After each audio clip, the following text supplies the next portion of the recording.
let's spell comic that Sasquatch once said, well, that happened. All right. Well, always things happening in my life, which is good. Should be happening, because it is. Be here. All right. Yes, weekdays are often about making money and it's about spending it. So, yes, the activities.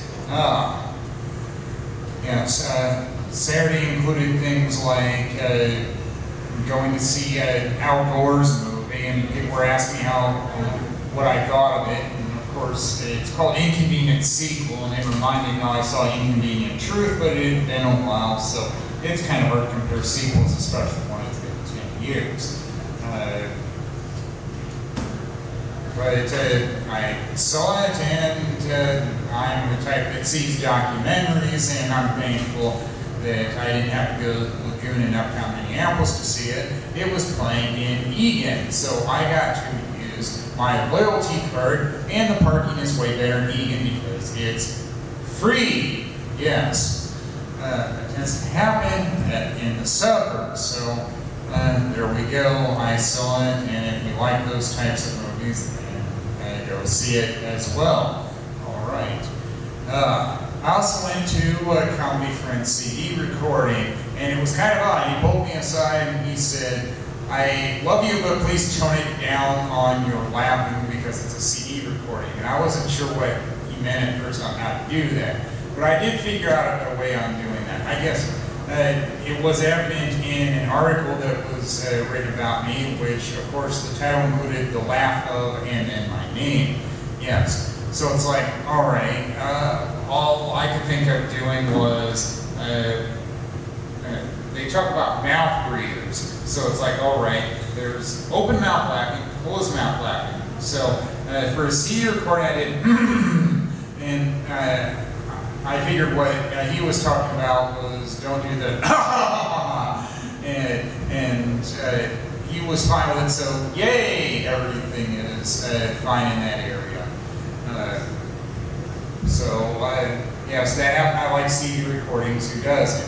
And then after that, I had to get my stage time, so I karaoke. Yes, gave karaoke, and I guess it was notable in more ways than one because people liked my singing enough that they bought me a drink, and I said, "Well, I'm getting papped," and they said, "All right, we'll cover that." I don't expect to get paid for karaoke, but hey, who doesn't like perks? Who doesn't like free beer? And I also like chatting with another karaoke performer, and it's like, when I was leaving, I hope to see you again, and I guess that's the proverbial misconnection on Craigslist.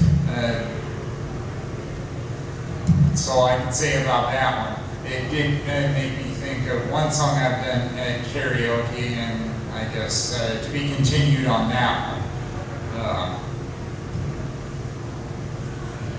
Yes, and before Saturday there was Friday, and it also reminds me of what's happening tonight, which is the Lady Gaga concert. Yes, I've seen her in concert twice, and I think that's why I didn't have to be at the Excel Center tonight. Also because I'd much rather be performing than pay somebody else to do it. But my work spouse has said before, yes, you don't surprise me anymore, Lyle. You go to Lady Gaga concerts and burlesque shows. Yes, I went to a burlesque show on Friday, and some people probably still think I'm weird for doing that. I know a fellow comic said burlesque performers are weird. It's like, look in the mirror, buddy. You have to be kind of weird or goofy to take the stage. And I guess what I still like the burlesque show that I see is one performer that, dances to a song from the movie Flashdance, and she has the Velma costume from Scooby-Doo. For some reason that just works for me. I don't know why that is, other than I know what it's like to be damaged goods in some way, shape, or form, and that seems to be evident in her performances, like when she danced to SOB by Nathaniel Ratliff and the Night Sweats, and she held up all these signs saying, like, divorced and how she was getting her life back in order, and it's like, yay, more power to you on being able to reinvent yourself. And yes, things keep happening on today, Monday, things like seeing an in-game conversation about pizza in our internal social media account. And I was the voice of reason saying, you know, pizza isn't just in wedges or triangles, it also can be cut into squares. And somebody liked that one. I guess they just seemed to forget that was a possibility. And thankfully we don't have people going to war about that one on which way they have their pizza. You have it whatever way you want, is what I say about that one. And I had to deal with it in knowing a person on the bus. Thankfully that's not every time though, where he was greeting everybody and then saying they look like supermodels except me. And then he was full of shit because I knew I wasn't getting his facts straight about Civil War history. The bad Union general wasn't Sherman. It was Sheridan. I even called him on it. Then he said that he was related to all these famous people. And it's like, yeah, Jimmy Carter, the president, had an idiot brother named Billy. Being related to somebody famous is meaningless. All that says is you know somebody. That alone does not impress me. Where do we go from there? Oh, even something better. Went to a Saints game, loved baseball, loved getting a free poster on Sunday on Roy Campanella, who played for an early version of the Saints. But what I don't understand is with famous people, why they keep getting posthumous honors. Why don't we honor more of these people while they're still alive? That happened with Roy Campanella. He died over 20 years ago. They did that with Hubert Humphrey. He finally got a statue at the Capitol more than 30 years after he died. Or even with another Roy, Orbison. Finally got a star on the Hollywood Walk of Fame more than 20 years after he died.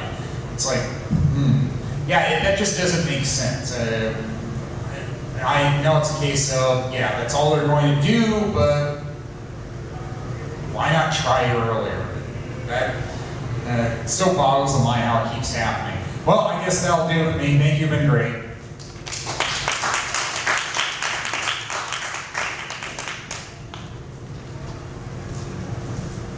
One more time for Lyle Larue. Next on stage, put your hands together for Davey Western. Yay! Yeah, it's been amazing.